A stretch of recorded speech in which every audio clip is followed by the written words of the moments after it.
আজকে একটা অনুপাত সমানুপাতের অঙ্ক এনেছি। অঙ্কটা হলো x-4 এবং x+6 এর মধ্য সমানুপাতি x হলে তাহলে x এর মান কত হবে বের করব।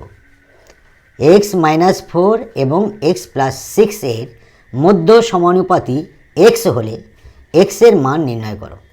দেখো কিভাবে করছি, সলভ।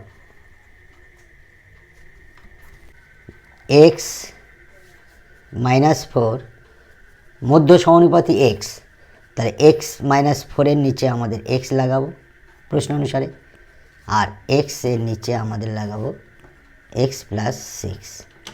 যেহেতু x-4 আর x+6 এর মধ্য সমানুপাতি x, তাহলে মধ্য সমানুপাতি x হলে তখন আমরা কি আকারে এটা লিখি, x-4 x সমানুপাত x x+6। তাহলে এইটাকে আমরা এইভাবে লিখেছি আর এটাকে আমরা এইভাবে লিখেছি। এখান থেকে আমরা x এর মান যেটা বের হবে সেটাই উত্তর হবে।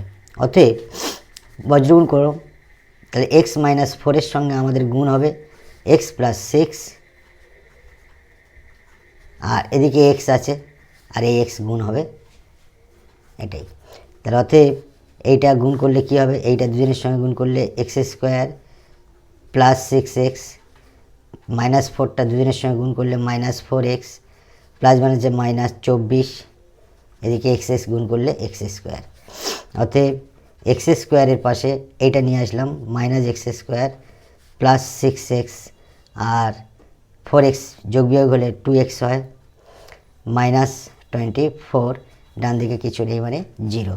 অতএব এই x² কেটে গেল, তাহলে কি থাকছে 2x, -24টাকে ডান দিকে নিয়ে যাব, ডান দিকে নিয়ে গেলে কি হবে 24। অতএব x সমান 24-এর নিচে 2টা চলে এলো, অতএব x এর মান আমাদের বের হয়ে গেল 12, 12 দুগুণে 24। It will be answer. Thank you.